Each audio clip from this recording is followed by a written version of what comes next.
would I have known that starting a YouTube channel documenting my experiences as an international student in the United States would somehow down the road lead me to getting permanent residency in the United States in just 3 months? My adventure begins. It's been a few weeks since I left the United States to venture into a new environment again, to explore possibilities of relocating, or just experience what life feels like living outside the US, making new connections, reconnecting with existing ones, and everything that comes with being in a new place. Would I stay? We'd find out.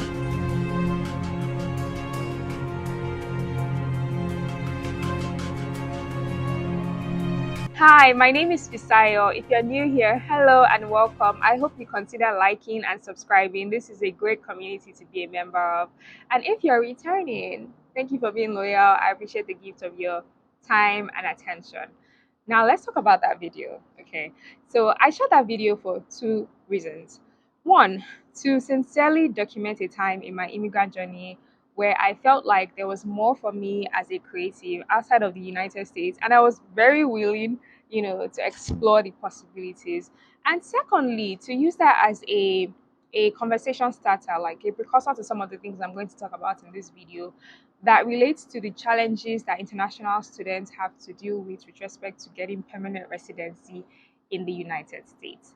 Now, because of the work I do on social media, I have access to a lot of younger immigrants, international students.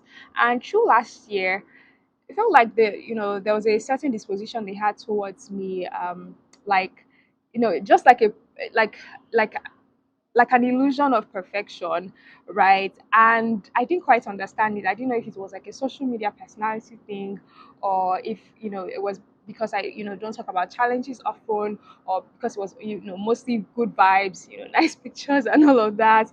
And so I sat long and thought about how to convey a bit of my story, right? Just showing a bit of like the downside, without sharing too much, because honestly, I'm not a talker. Anything like my personal life or whatnot, I don't do that. I'm that somewhat public figure that has a private personality, right? And I think following the instruction to document my immigrant journey on YouTube had to be the hardest thing I did in 2022, because it really brought me out of my comfort zone. But again, I didn't want to be that immigrant that people can't relate with, right? People are going through a lot.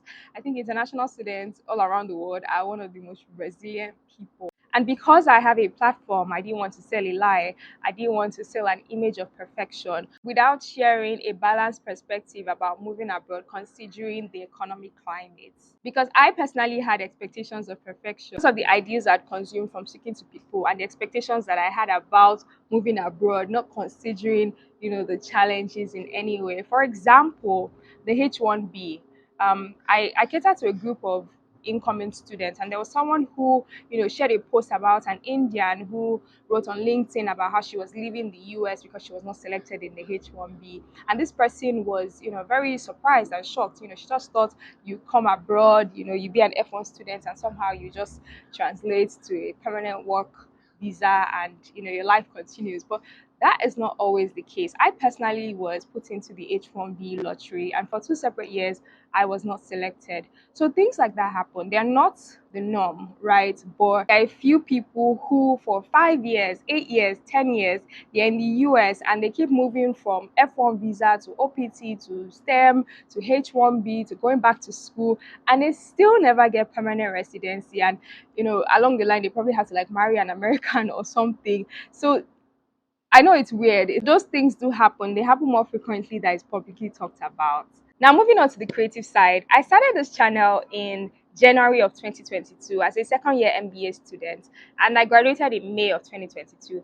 But then it felt like from late June 2024, 22, there was a lot of battles. Like it felt like there was always one, personal battle or something that I had to deal with. And this was just like 6 months into my YouTube journey. But regardless, I just kept showing up online, sharing videos, impacting, documenting, sharing resources for people, because I had a hard goal, to share videos every week, in the year 2022, and I just wanted to make sure that I was still being a resource. And that pattern just continued through 2023, and I just didn't understand it. And then in 2024, towards my birthday, I started to feel like I was in a creative block, right? I started to feel like there was so much more that I could do with my gifts and my talents. And considering my trajectory from when I was so much younger, I started asking myself questions like, am I being complacent?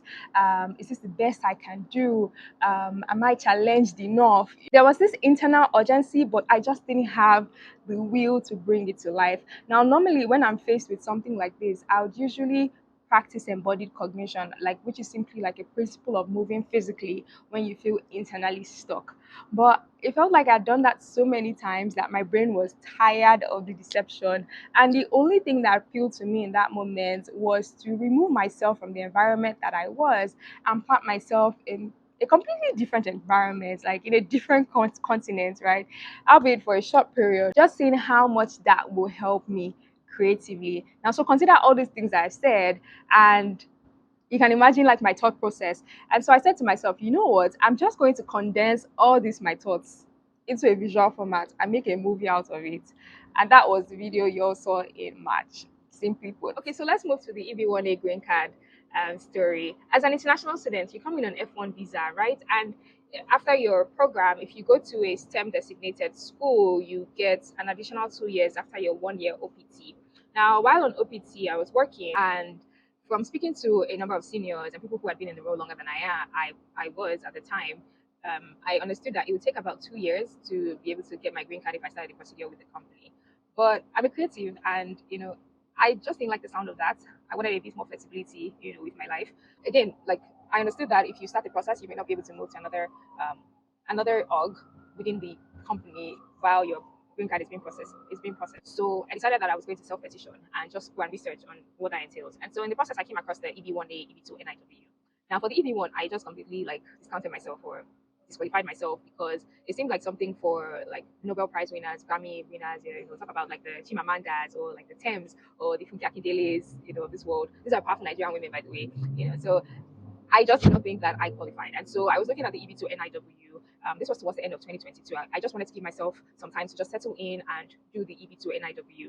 But as time went on, January 2023, February, March, April, I didn't do anything about it. And then July 2023, I saw a viral video of a lady who gave like a testimonial, like her anniversary of getting her green card. And interestingly, she applied January 13, which was my birthday of 2022, and she got it on my cousin's birthday, 2022. That was 6 months. I was like, this is, my cue to get this thing done. But somehow I just had a lot of priorities and I just couldn't get myself to, starting the petition or writing it. So I just had that at the back of my mind, but I just never did anything about it. Now, fast forward to November, where I started to feel like, okay, let's get serious, right? So I started to talk to more people about the EB2 NIW, right? I had a few friends who had done it, and I was heavily looking to getting someone to write the petition for me at the time because I just had a lot of things that I was dealing with. Like I shared in that video, like my 29th year it was doing a lot, it was doing too much. So I just wanted to get somebody, to do it for me. And so in the process, I got talking to someone who had written the petition for my friends. Person was going to charge me like 5K to write the petition. And, we're just talking. And somehow in the process, I was just like, oh, like, how about EB1A? Like, what do you think? Do you think I can do it? Because at the time I found that the EB2, the priority date for the EB2 was no longer current. I'm sorry if I'm throwing buzzwords around. I'll try to put it in the things that I'm saying in the comments. The priority date is simply the date that you submit your petition, and it kind of puts you in the queue, for you to be able to move to the next stage. Now, for the EB2 NIW, the priority date was not current. So I was like, oh, can I do the EB1? And he's like, from your profile now, I don't think you qualify. So I was like, yeah, because I knew I didn't qualify before, so yeah, that's fine. But I somehow was getting concerned that it would take some time for me to get my green card from the EB2 NIW process. And so I started looking out for information about the EB1A. And I came across a young lady, right, who had done the EB1A and got her petition approved. So I booked some time on her calendar and we spoke. That conversation, I would say that I left that conversation so confident, right? From just hearing her story, right? From just hearing some of the things that she said she discussed in her petition. I left feeling so confident, knowing that I could do this thing. Like, I literally left that conversation, and in my mind, I'm like, not even best if you tell me, like, I go do this thing, like, I go do it. Like, I was that confident. And in that moment, like, I was just thinking about it, like, how did I undermine the power of hearing the story of someone to propel me to do my own thing? Like, and I guess it was because I like disqualified myself or discounted myself from it initially, right? If not, I would have been looking for the stories of people. And this is me here, inspiring people, sharing stories of people, and I want to do something. And I'm not actively looking for people who have done those things to be able to just hear and gain like from their experience. Anyways, I didn't beat myself too much about it. After that conversation, the first thing I did was to just do a high level brain dump, right? Just scribbling on a sticky note, a physical sticky note, right? I've had an amazing career over the last 10 years, both as a creative and a professional in corporate. How do I want to like amalgamate all the things that I've done, right? And just have a cohesive story and say, okay, this is where I have extraordinary ability in, give me this green card. So I was just like writing down, like, okay, what awards have I gotten? What platforms have I been invited to speak? What have been my achievements? So I just wrote down a couple of things, and this was like December of 2023 on a sticky note, so just a small, sheet of paper. And I left it there. I knew that this was going to be a Q1 2024 project. I was done for 2023. And so 2024 came, and I spent a few days just doing research, right? Just looking for information that I could find online, actually reading, the criteria for the EB1A on the USCIS website. Now, the EB1A is the Extraordinary Ability Visa or Green Card, and it refers to a small percentage of people who have risen to the very top of their field or their endeavor, whatever their field is, whether in sciences or in business or in arts or as athletes. I think from that whole reflection, one day I just had a eureka moment, and it just occurred to me that from being a digital creator, right, having a YouTube channel, the work I do, the social impact work I do here, I could demonstrate the most, the most international acclaim. And many of the achievements or awards that I've gotten have been heavily tied to the work that I've done in the last 2 years. And it was very humbling for me, knowing that it was truly, it was going to be through some of the work that I've done by myself and not through any system or like the traditional route of like getting a job and having your employer sponsor you or putting your green card for you, that was going to help me get my permanent residency. So it was very, very divine. Anyways, on the 31st of January of 2024, I finally, opened a Word document, titled it Visayo's EB1A petition, and started writing. And so for the next 3 weeks, I poured myself heavily into just writing and writing. I'll share more about the extraordinary ability green card. I'll share more about it in another video. And if you have any questions, you should ask me as well. If you want to discuss your profile, you can book time on my calendar. I'm going to put the link in the description. So I started writing, made sure that I completed that writing in 3 weeks. I had somebody that was my accountability partner.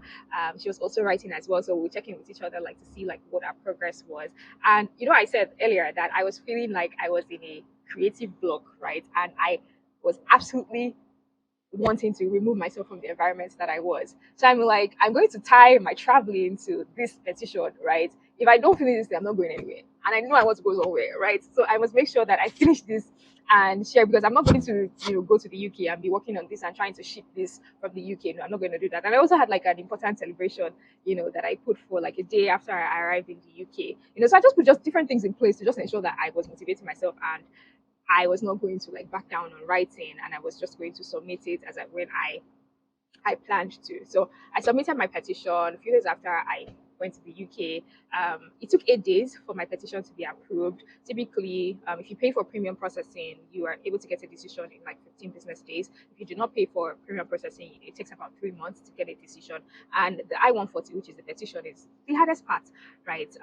So once you get the I-140, then you proceed to the I-485, which is the adjustment of status if you are already in the United States. But if you're not in the United States, you go through consular processing after submitting your petition. So for everyone, the first stage is the same. The writing the I-140 is the same. And then depending on where you are, you go through either adjustment of status or you'd have to go through consular processing. So I'm sharing this information now because I know there are so many extraordinarily talented people around the world who watch me, especially back home in my country, Nigeria, right? People who have zero clue that their arts, their talents, their business, their creativity that has been recognized home and abroad will give them a sure route to citizenship in the United States. Like literally, the United States is looking for them. So to this end, I have created an accountability group, right? One where, because I know one of the hardest things for me was to get started on it, because I was just like, oh, I'm not sure, I don't really know anybody who has done this, who is doing this, but I'm setting up a group for a cohort that is going to start on the 9th of September, and it's going to run for 7 weeks.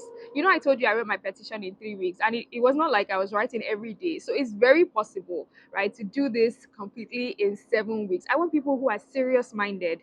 I want people who are determined to turn in their petitions before the end of October, right? And you can use anything as your motivation. You can use the elections, that's coming up as your motivation or whatever.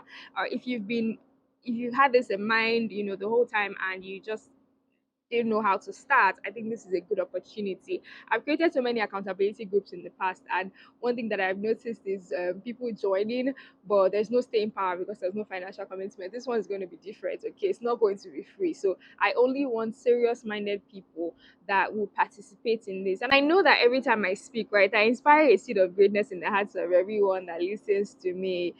I've come to terms with the fact that the experiences of my life, and the things I've had to deal with, and not just for me, but for the thousands of people that are subscribed to me and have access to the information that I share. I know there's some people who, by virtue of just watching this, probably have never heard about the EB1A, or they have heard about it and just like me, they didn't think they qualified. Because of this video, they will get their green card by the end of this year, 2024. It's very possible. I got my green card in 3 months, right after doing the adjustment of status. So it's very possible. I have tried to simplify this whole process, and give you some encouragements based on the encouragement I got. But I'm sure this is no walk in the park, but it's absolutely doable. Okay, it's absolutely doable. I know that I'm speaking to a wide range of people who are on different levels of the extraordinary spectrum. So if you don't think that you have a good profile right now, I want you to just give yourself a target for the next 6 months, 1 year. What would you be doing to build your profile up? Right, me, by creating and sharing my work, I had been unintentionally setting up myself for permanent residency in the United States, and I did not even know. Right, if I'd gone through the regular route of trying to file through the company in 2023, I would not have gotten my green card at the time I got it. What is happening currently is that many of the big companies that would ideally file their green card for their employees are deprioritizing that because it's been increasingly difficult for them to pass the labor market test. I'm sharing this information so you know what the possibilities are and you have something to look forward to if immigration is heavy on your mind and going through the student route is not something that is up your alley right now. Please share this video wide with your friends, anyone who is highly accomplished or who is on the path to doing something, whatever it is in their field, whether they're in the sciences or in the arts or in education or in business or they're athletes. I'm going to put all of the links in the description. If you want to speak to me personally, please book time on my calendar. Let's discuss. I'm going to be taking on a few clients that I'll be providing full petition writing services to. So if you want that as well, please book time on my calendar and let's discuss. If you want to be a part of the accountability group, waste no time. We're going to have weekly milestones and a support group of people who are also trying to achieve the same thing that you're trying to achieve in a short period of time. And I'm sure it's going to be a wonderful experience. From when I got my petition approved in March till now, I've reviewed a number of petitions of people who have also gotten approved. So it's very, very, very possible. Thank you so much for being here. I appreciate you. See you in my next video. Bye.